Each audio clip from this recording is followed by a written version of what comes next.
integration or isolation. Denmark forces immigrant families to comply with so-called Danish values. But can a culture be embraced if it's imposed? I'm Andrea Sankey, and today's newsmaker is Denmark's identity crisis.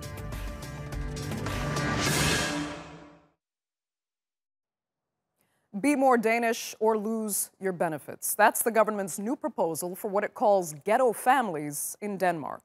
Starting next year, children as young as the age of 1 from majority Muslim neighborhoods will be separated from their parents for 25 hours a week to undergo mandatory classes on the Danish language and culture. Now, failure to comply would mean an end to welfare payments. And under the plan, parents could even face prison if they force their children to visit their ancestors' homeland. The government argues the welfare benefits should be subject to the Danish way of life. But immigrants say they have the right to raise their children as they see fit and shouldn't have to submit to racist government policies. So will the new measures integrate or further alienate immigrants? The newsmaker's Natalie Pohonen went to Copenhagen to find out.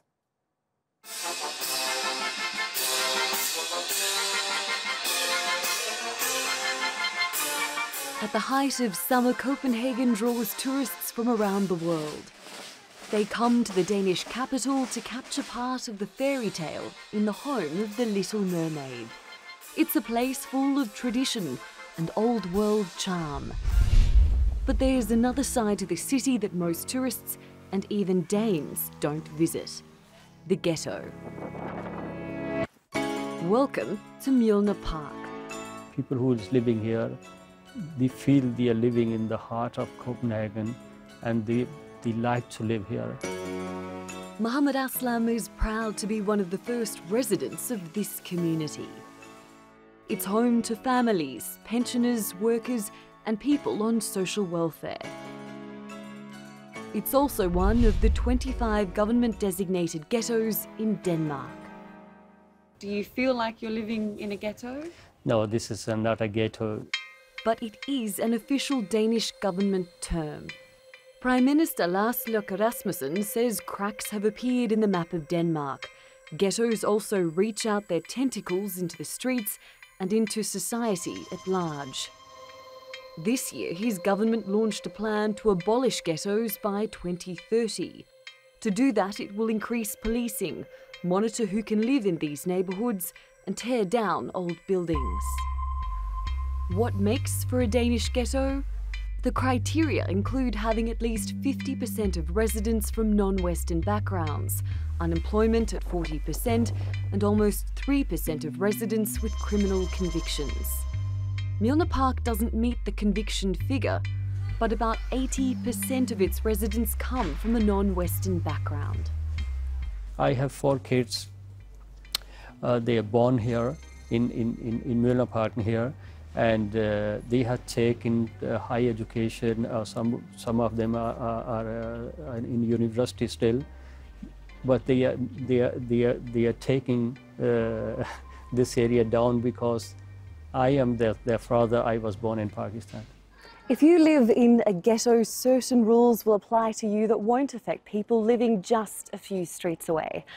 From the next school year, as soon as a child in Mjølner Park turns 1, they'll have to spend at least 25 hours a week in government-approved daycare. But if your residence is outside of that area, you get to choose how you raise your child. Mjølner Park is also home to 80-year-old Janni Milster.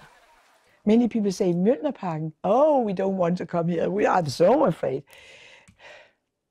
So sometimes we say, come and look. It's okay. But many people have only read something, and sometimes the newspapers and the journalists, they say something happened very bad near Mjølnerparken. Not here, but near. With elections due by next year, the people in this community feel like they're becoming a target of populist politics. This is some kind of competition from different parties and the governments who can be more hard against the foreigners in the country. The right-wing Danish People's Party, or DF, is the second largest party in parliament. Its policies include an anti-immigrant agenda and the preservation of Danish culture.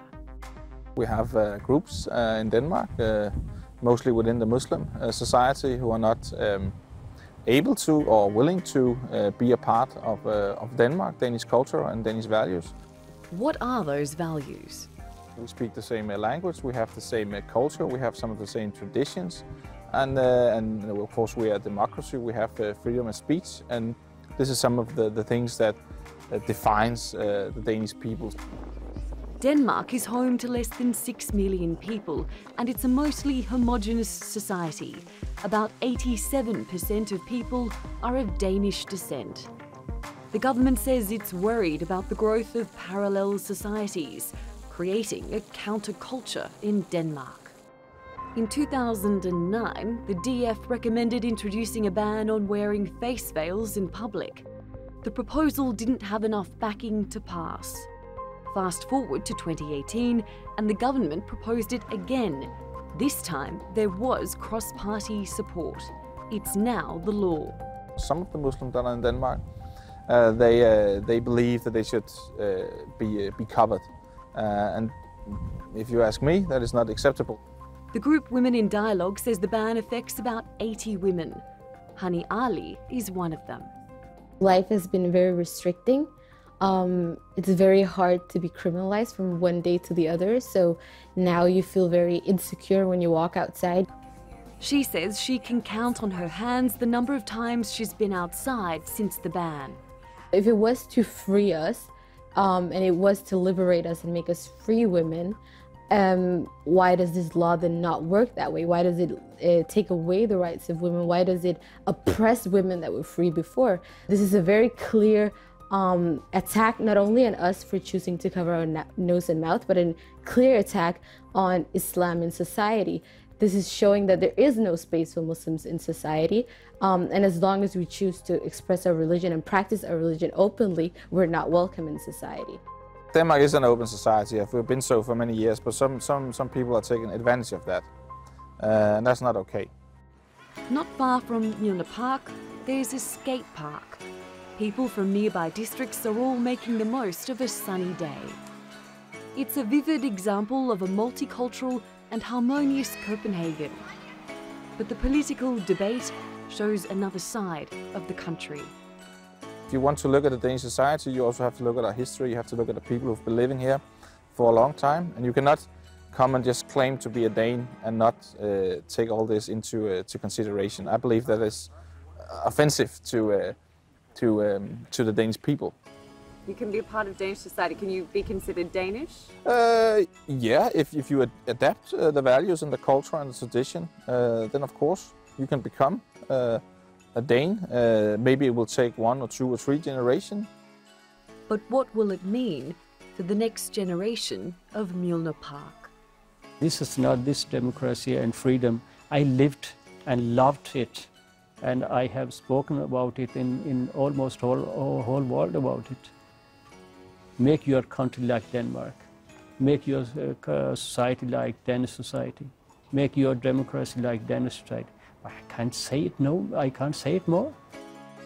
This debate points to a divisive story being written in this land of fairy tales. Natalie Pohjonen for the Newsmakers in Copenhagen.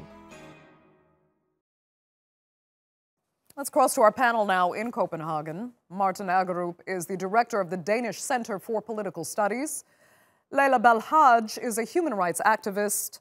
And Michaela Bendixen is the chairwoman of Refugees Welcome in Denmark. Thanks all so much for joining us. Martin, let me start with you. Some of these measures do sound a bit extreme, but do you believe they're necessary to protect a culture, a society, and an economy that some see as under threat? No, I don't see, well, some of them are reasonable, but some of the ones that I think are the ones you're referring to as extreme, I don't see as reasonable, I don't see them as necessary in any way. So what is reasonable? I think it's a wrong way to move. Well, it is reasonable to look at the number of immigrant children in some schools and to see how you can deal with that issue. It is reasonable to look at the incentives of local municipalities to get immigrants into jobs, things like that. It is not reasonable to tell women how to dress or to have higher punishment for crimes in certain areas. You mentioned immigrant children in some schools. What exactly are you referring to there? What's the issue with immigrant children in Danish public schools? Well, I mean, one of the measures is to if you have some schools that are failing, the government can take over those schools. I think that is reasonable because you can't have failing schools. So some of the measures make sense, and some of them don't. Okay, let me turn to Layla then. Layla, there seems to be a fair rationale for some changes, according to Martin. Do you agree? 100%, I agree with him. The Danish government, in collaboration with the other parties, uses stigmatization of minorities and poor to abolish the universal welfare efforts that we have here in Denmark. We had it, they crushed it. But the Ghetto package, for example, I have for many years stigmatized and demonized the so-called marginalized residential areas, and now integration is used as an excuse to demolish and privatize up to 60% of some of these residential areas. That means that cheap public housing that is accessible to all and is very sought after must be demolished or sold to private, so that those who cannot afford to buy a home will have less access to cheap public housings. And even though the Ghetto package has not yet been adopted in the parliament, we see in Aarhus already that the city council's politicians are already discussing plans for demolition of 9 newly renovated public housing blocks. So the Ghetto package is not a simple politics. It is going to hit residents who are thrown out of their homes. And we have not yet had any answer from the government where the people should live when their homes are demolished and are being sold. Okay. The government says that they want more mixed residential areas. Public housings are for everyone and are very popular, as the long waiting lists show. If you want more mixed residential areas, you should build more public housings. Okay. We see statistics. Sorry. No problem. I'd like to get Michaela in the mix then too. I mean, Michaela, is there some hypocrisy here when the government says they're looking for more mixed areas and they will invest in that, while in actuality they're actually looking for less diversity because the right-wing elements of the government that are becoming more and more vocal and prevalent feel that their more homogenous culture is under threat from this diversity? Well, yes, you can say that's a way of seeing it, but well, it is a fact that most refugees live and most foreigners live in certain areas, and it has to do with economics, really, because the public housing system is mainly taking care of the people with a low income. And I think in most European countries and also America, newcomers, minorities have a lower economical status than the majority of the population. So there is a connection there. Okay, Michaela, let me ask you this. I mean, from your perspective, why have you and your organization, in a sense, had trouble selling the idea of diversity being of benefit to societies like what we see in Denmark and in other areas that are contending now with very strong right-wing movements? Why is it that people see the homogeneity of their societies as under threat, as a negative thing, instead of embracing diversity and understanding that it makes for perhaps a more interesting culture? Why is that line not selling to the public now? It is a kind of paradox, I think, that we have a very hostile government policy and a moving forward of the right-wing parties and the nationalists, and at the same time, I think the normal everyday life of the Dane are completely different. I mean, most Danes don't have any problems with meeting foreign cultures and helping the local foreigners that they meet.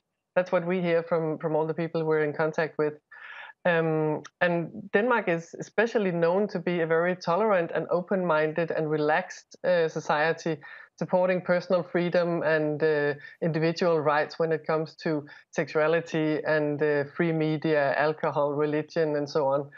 But somehow Islam has become seen as a threat to all this, because people see Islam as something very backward and very suppressing of these individual rights. I think that's really a misunderstanding and a misconception of Islam in many ways, because in surveys, when you ask the foreign population in Denmark, where Muslims only consist of, it's only 4 to 5% Muslims in Denmark, so it's not a very big population really. But if you ask them about their democratic attitudes, they are actually just the same as the Danish population on average. So there is no contradiction between Islam in Denmark and a democratic state surviving as we want it. Right. Martin, let me ask you, I mean, does it frighten you to see this very small percentage of the population kind of be singled out, and the voices that are singling the Muslim community out becoming louder and louder?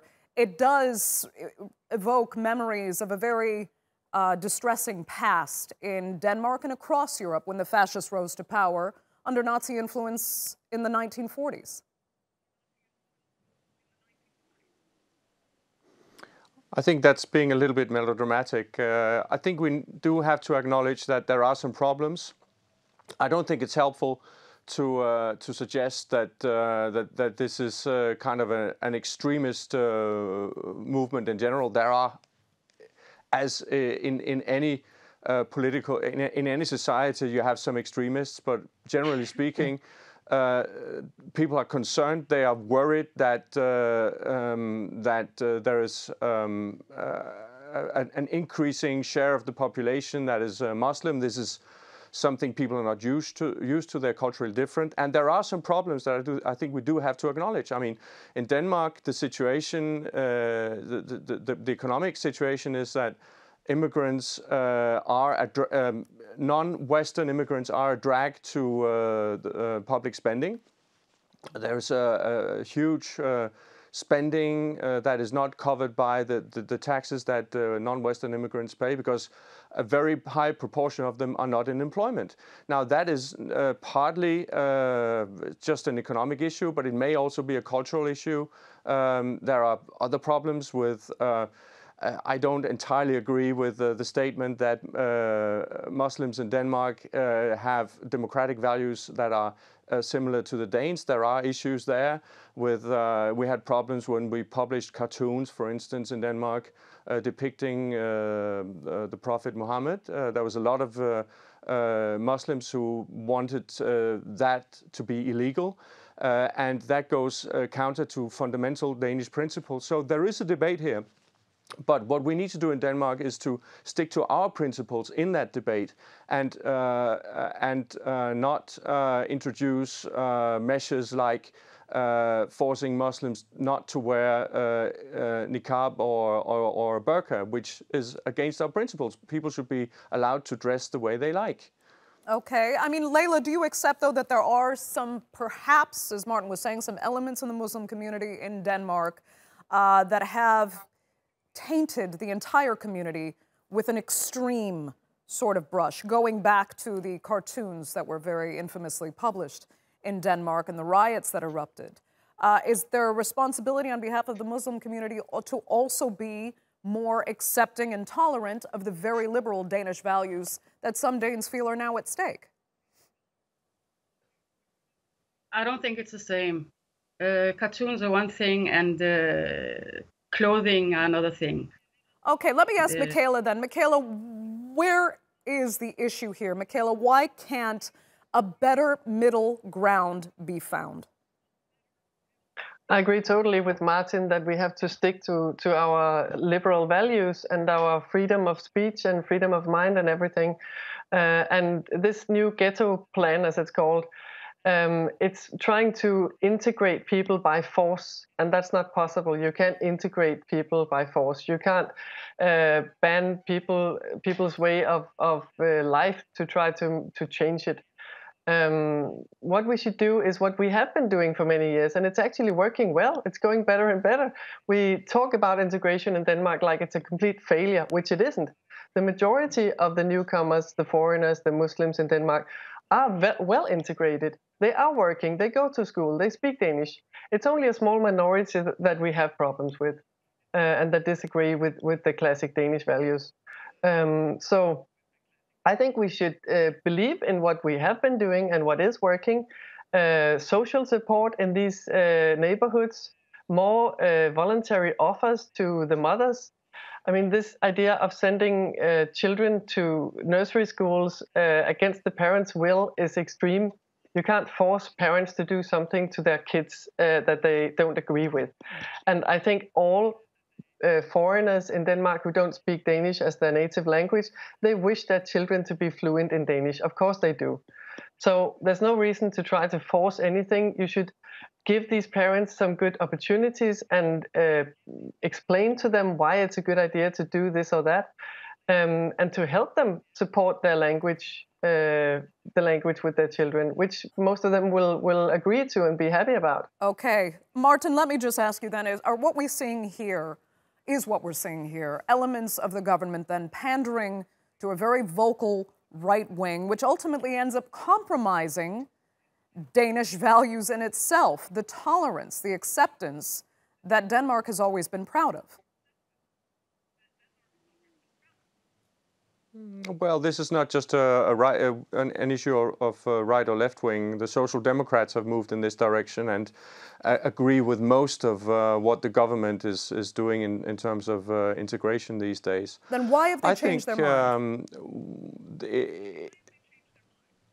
The Social Democrats? Well, because they need to change their mind in order to gain power in the next election. I think that's a general analysis of all political commentators in Denmark, because there is a concern among Danes about these issues. And I think the concern makes sense. I just think they go about this in the wrong way. I agree that integration is not something that you can forcefully make happen via social engineering top down. It has to come bottom up.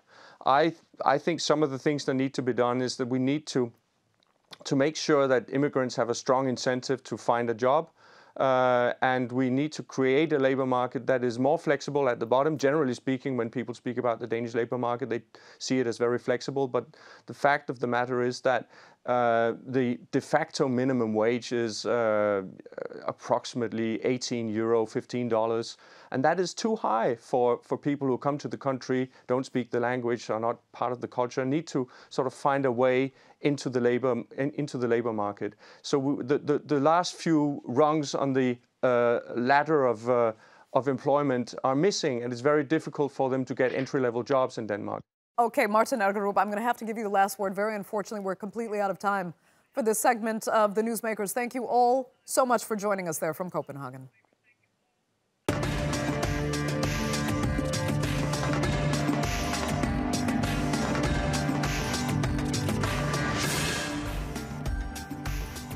Still to come on the program is the U.S. breaking the law by hitting Iran with new sanctions.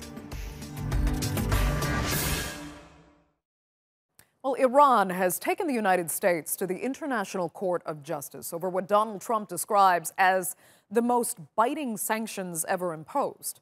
But Tehran's case against the United States isn't about the breakdown of the Iran nuclear deal. Instead, they argue Trump is violating a lesser-known friendship treaty that goes all the way back to 1955.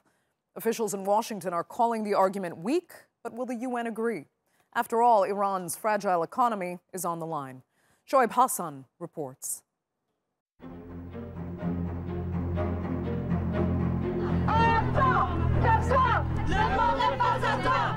A persistent battle of wills as the United States imposes its latest sanctions on Iran.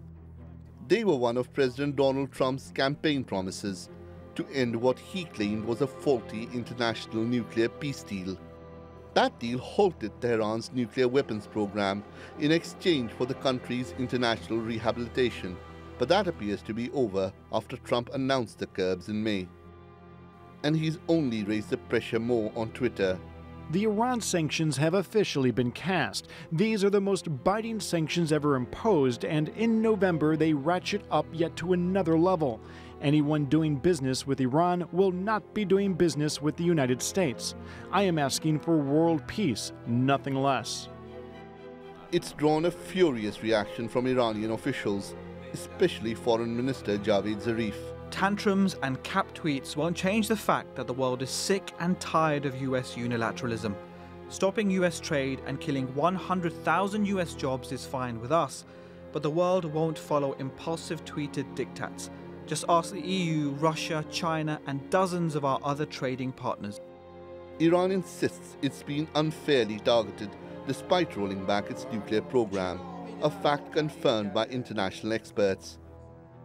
Tehran says the new sanctions are only being implemented because of pressure from Israel and have also received backing from Saudi Arabia.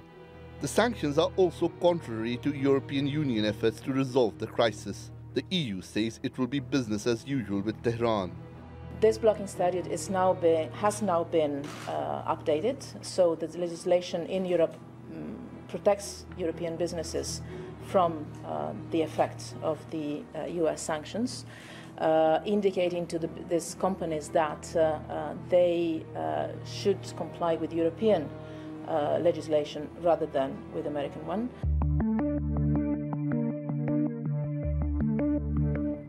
The fear of being punished by the US means many European companies have already begun pulling back. Like French car manufacturer Peugeot, it's now halted plans for expansion and may pull out completely. Market analysts say that's a loss for consumers, and more importantly has led to job cuts that are likely to fuel growing unrest in the country. That's led to even more criticism of Trump's move, such as this from the Guardian newspaper. The sanctions on Iran are morally wrong and they won't work. But the criticism has been dismissed by US officials. Consequences of the reduction in resources available to the regime, we think, is already manifest in some extent in constraints on the Quds force in Syria and Iraq, and perhaps also in its assistance to the Houthis in Yemen. And that's very important. We're going to do other things to put pressure on Iran as well, beyond economic sanctions. Meanwhile, Iran has now taken the dispute to the International Court of Justice as the date for the full implementation of the sanctions approaches in November. So, is the leveling of sanctions morally wrong? And will international arbitration resolve the issue? Or could it end with yet another regime change in the Middle East? Shoaib Hassan, The Newsmakers. Joining me now from Washington, D.C. is James Phillips. He's a senior research fellow for Middle Eastern Affairs at the Heritage Foundation. And from Jerusalem, we're joined by Holly Dagres. She is a Middle East analyst at the Atlantic Council, where she specializes in U.S.-Iran relations. Thanks both so much for joining us. Holly, let me start with you. Trump campaigned on a platform that getting tough on Iran was what was needed for the sake of the United States and for the sake of the world. And the U.S. public bought it. Have they been duped? It's very complicated. If we actually go back to Trump's rhetoric before he ran for office, in 2011, he actually said that he was open to talking to hardliner President Mahmoud Ahmadinejad. And so it wasn't until we really saw him run for office in the 2016 U.S. presidential elections did we really see him going after the Iran nuclear deal. Right now, Trump likes to say that these are the most punitive sanctions that Iran has ever faced with. But the truth is, the most punitive sanctions in Iran's history were under the Obama administration, when they were multilateral, when Iran was sanctioned not just by the United States, but the European Union and the United Nations. So though Trump likes to say that this is really going to change Iran's behavior, I highly doubt that. So what will they do? What they'll do is hurt the Iranian people first and foremost. I think there's a confusion with the effectiveness of sanctions versus the impact. We've already been hearing about the impact on the ground for the Iranian people. Some have come and spoke to channels like BBC Persian about how they haven't been able to buy meat in weeks, that they're not able to travel, and that the Iranian rial has been crumbling in the lead up to these sanctions being re-implemented. So what we're really seeing now is that these sanctions are hurting the Iranian people. And while we'd like to think that they're hurting the Iranian government has a history of relying on black markets to actually circumvent these sanctions. And they've had a history of doing it before, and they're going to do what they've done before, which is they're going to turn off trackers on oil tankers. They're going to rely on countries like Afghanistan and Iraq to do a lot of their smuggling. And they're just going to resort to the ways and means of before. Okay, James, do you accept that? I mean, particularly first and foremost, that these sanctions will primarily hurt the Iranian people?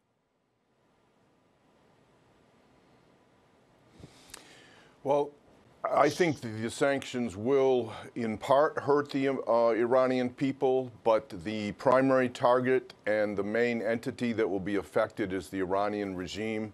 The sanctions are aimed at Iranian oil revenues, which are controlled by the regime, and those oil revenues hardly ever trickle down to the people. And that is one of the problems with the previous nuclear agreement, in which Western companies rushed in to do deals. They were doing deals primarily with giant industrial and commercial enterprises controlled by the regime. So the Iranian people saw very few benefits of the relaxation of sanctions. And I think that goes to the point of the degree that the regime controls the economy, and the fact that the regime's corruption, economic mismanagement, and warped priorities mean that the Iranian people don't see much economic benefits from the oil wealth. And I think that one benefit of the sanctions will be that it will make it much more difficult for the regime to apply its adventurous foreign policy in places like Syria and Yemen and Afghanistan. But as Holly was saying, I mean, it really doesn't affect the regime in the sense that the regime is used to using the black market to reap the benefits of the oil market, and it will do so again to the detriment, really, of the entire region. It will try to escape from the brunt of sanctions, and I don't think these sanctions will be as strong as the previous sanctions because not all countries are participating. But these sanctions will put a huge dent in the ability of the regime to finance its military buildup, its foreign adventures in Syria, Lebanon, Yemen, Afghanistan, and also address the very real needs of the Iranian people, which keep protesting to bring the regime's attention to their needs. Okay, James, I'm quickly going to stick with you, though. I just need you to tell us what the U.S. really gains from this by further isolating Iran. Why is it good for the United States? It's good for the U.S. because it drives up the costs of Iran's support of terrorism, its support of surrogate networks around the world, and its continued efforts to destabilize regimes in the Middle East. That by lessening Iran's threat to Iranians' neighbors and to the U.S. allies, that is a net benefit for the U.S. people. Okay, Holly, do you accept that?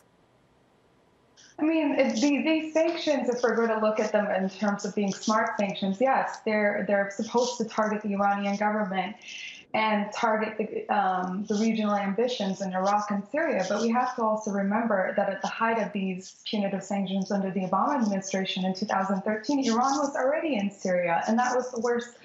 It was some of the worst times in Syria's history in terms of the civil war. That was when the chemical weapons were initially being used, and it didn't make much of a difference. What I'm seeing here is that the Trump administration is resorting to some of the same old tactics of chants about regime change, war, and sanctions. And we haven't seen much of a change since then.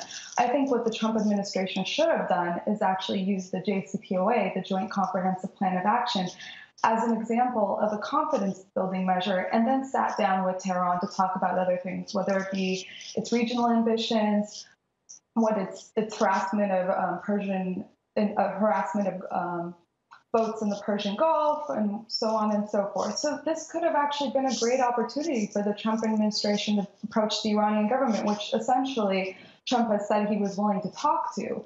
So I think they're really just taking a step back and following the same old tactics of previous administrations, with the exception of the Obama administration. And Holly, why do you think they're doing this? The Iranians have said this really is because of the instigation of Israel and Saudi. Is there some truth to that, do you think?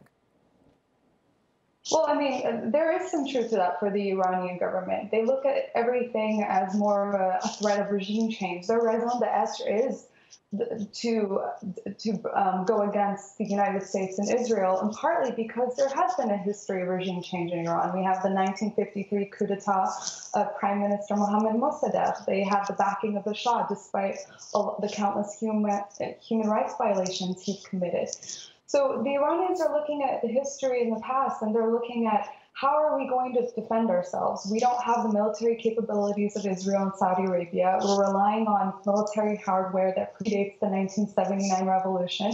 So they're relying on proxies throughout the region in case there is a possibility of a war, whether it's led by the United States or Israel. And unfortunately, this is something they've been feeling for a long time, especially since the post-9/11 world with the U.S. invading Afghanistan and Iraq. They felt like they were in a tight bind. So their regional ambitions have only expanded as a result of the vacuum that the United States has imposed in the region.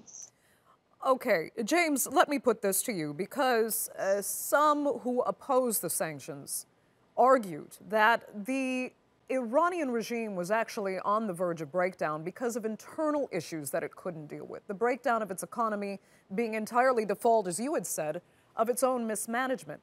And that could have actually, if not toppled the regime, forced reform upon it.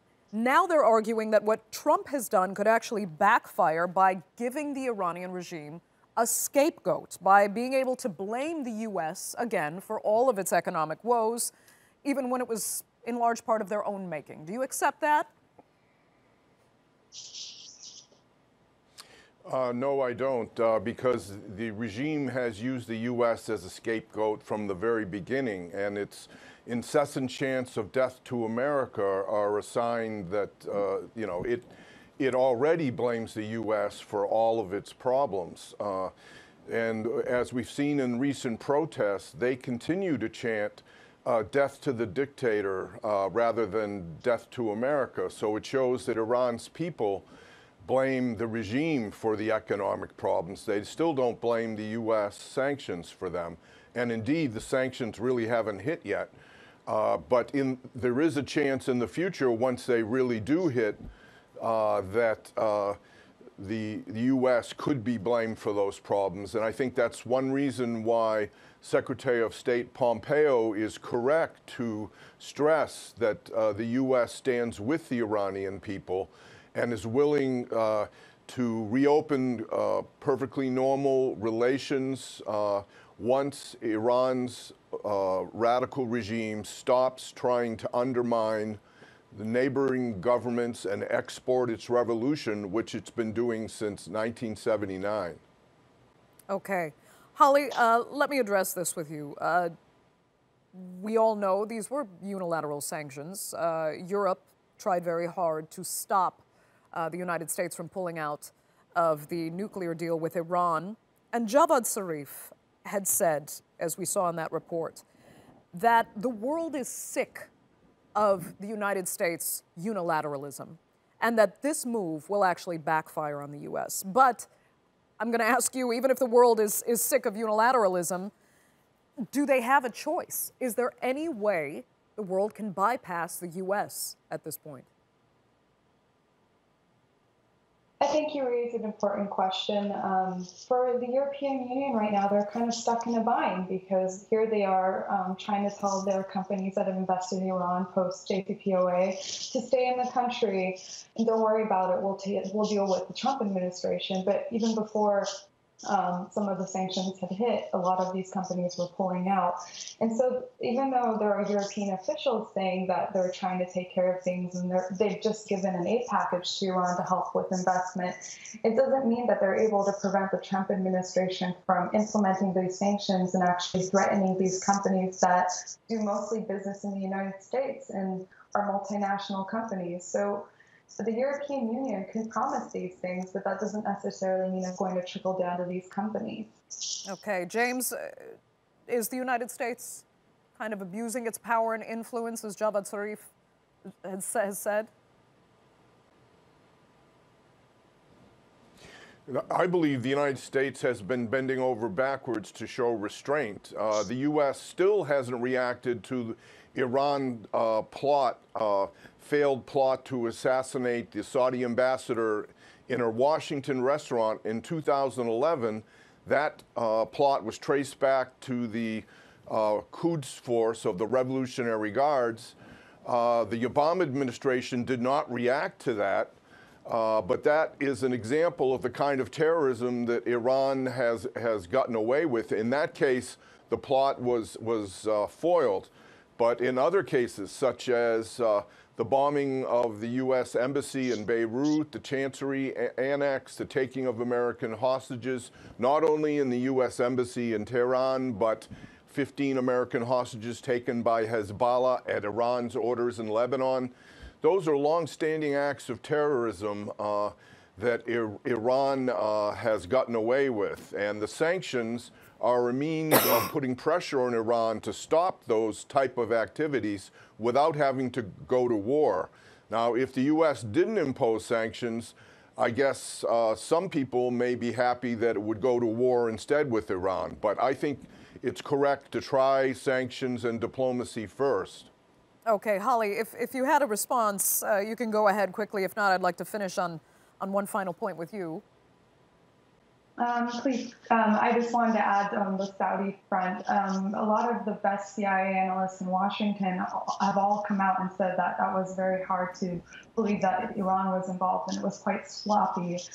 So, I mean, there are other examples to point to, but I think that one's kind of a faulty one, so I just wanted to add that. Okay, great. Holly, let's just finish, then we'll bring it full circle back to the introduction we actually gave and kind of the newest line in this saga, and Iran taking the United States to court over a 1955 friendship treaty that was signed long before the Iranian Revolution. What are their chances of success suing the United States for not adhering to that treaty from decades ago? Well, the treaty is very fascinating. It's, as you said, it's something from 1955, but the United States and Iran have heavily relied on this treaty to sue each other over the decades, whether it was during the Iran hostage crisis or during the Iran-Iraq war. So though the Trump administration is saying this treaty is irrelevant and no longer binding, there are previous U.S. administrations that have heavily relied on it. Whether Iran will succeed, it's really hard to tell. I'm not a lawyer, but at the end of the day, I think what's more important to note is that these sanctions are being implemented and Iran will find its ways to means like it has in the past to circumvent them. Okay. Holly, I'm going to have to give you the last word. Unfortunately, we're out of time for this segment of the Newsmakers. I'd like to thank both of you so much for joining us.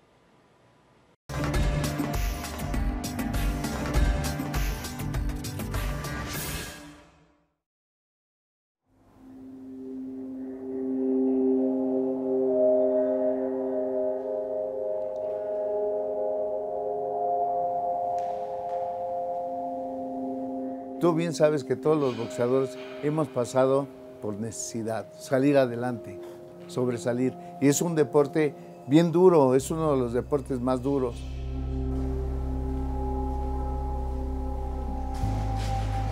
He may have hung up his gloves long ago, but Jorge Vera is still fighting.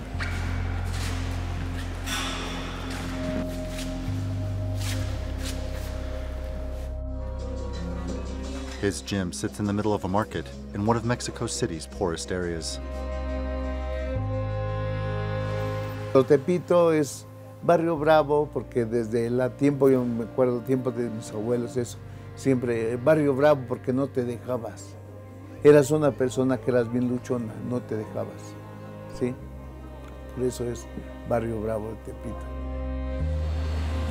Tepito's boxing legacy is well known across Mexico. More national and world champion boxers have come from this neighborhood than anywhere else in the country. Jorge is one of them, a national champion. His picture is one of those lining the gym walls, along with his father's.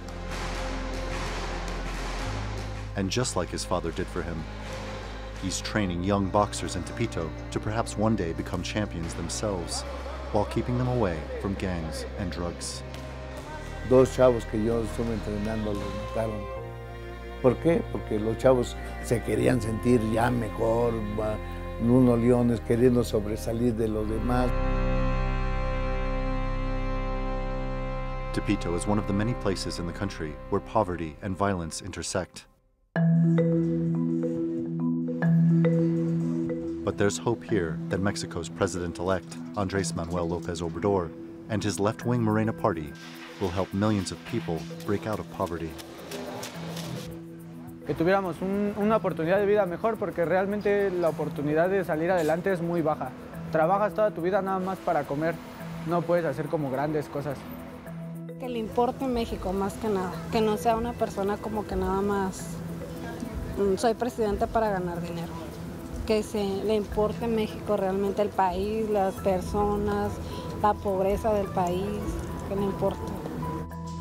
53 million people live below the poverty line in Mexico. That's more than 40% of the population. And a recent study found that 7 in 10 people born poor in Mexico will die poor. There's been a massive upswell of citizen discontent with the system. And the system means two things. One is neoliberal privatizing public policies which have been taking away social protections from the people for decades. And on the other hand, massive corruption and violence. So a real collapse of institutions and the rule of law. What has also fueled public anger has been a number of public scandals under the administration of President Enrique Peña Nieto. Mexico historically has been renowned throughout Latin America as being a particularly presidentialist system in which the Mexican people respect and honor their president even in the midst of economic crisis or corruption crisis. But with Enrique Peña Nieto, this has changed. All of a sudden, Mexicans no longer see their president as a protecting figure, but as someone who's directly attacking them, taking away their wealth and taking away their security. Andrés Manuel López Obrador has promised to lead by example. He's refused bodyguards and plans to sell off the presidential plane. And he says he won't live in the opulent 19th century presidential residence. Promises which further cultivate his image as a man of the people, and one in stark contrast to outgoing President Enrique Peña Nieto. Along with building up social programs to address poverty, López Obrador has promised a community-based approach to policing. He's promoting it as a way to reduce violence, which is currently at record levels. This last year, 2017, has been the most violence in Mexico's modern history. And if the rate continues of homicides, the one we have now, this will be the most violent year in Mexican modern history. La revolución de las conciencias. The stark reality of both poverty and violence in Mexico means that López Obrador will be under pressure from the day he's sworn into office in December. Voy al gimnasio, ¿eh? ¿El gimnasio? Sí. Ahorita vengo. We have to reduce violence in Mexico because it really have affected the welfare of the Mexican population, not only in material or physical terms, but also psychologically. Entonces, ojalá el Señor la tome por una ruta buena y nos ayude en el barrio, y no en el barrio, todo México, porque también hay partes que están bien jodidos. Jorge knows what's at stake. His son was killed 2 years ago in a carjacking. quererle quitar su carro. Son cosas que nunca la voy a olvidar, porque pues no lo voy a olvidar. A mi hijo, y bien chavo, falleció mi hijo, me lo mataron mi chavo. Y pues la vida debe de seguir. Tengo mis nietos, tengo mis hijos, y pues, tengo que aventarle para adelante. Me quedo atrás, no voy a hacer nada. Mi lema es aventarle para adelante y siempre aventarle para adelante. And perhaps in moving forward, he'll keep hope alive that things will get better, and that Mexico's new leadership will overcome improbable odds, just as he has. Yo desde que me metí al box, yo sabía que la tenía que hacer, levantarme. Me tumban, me vuelvo a parar, y me tumbaron y aquí estoy parado. Y esa es preferencia. Seguir adelante, échale huevos. Eso es todo. En serio. Siempre del diario, pues le estamos luchando, ¿no? Salimos a la calle y pues hay que luchar, porque la calle está fuerte. Para pues, seguir tu camino, adelante, ¿no? La vida es luchar. La vida es luchar.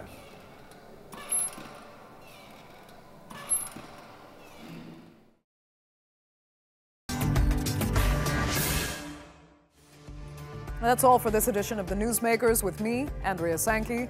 Remember, you can check out more of our stories on YouTube, Facebook, and Twitter. Remember to like, follow, and subscribe. Next time, could Kashmiris lose their exclusive right to own land and claim residency in the Indian-administered region? We'll debate how India's top court should rule. Until then, thanks for watching. Goodbye.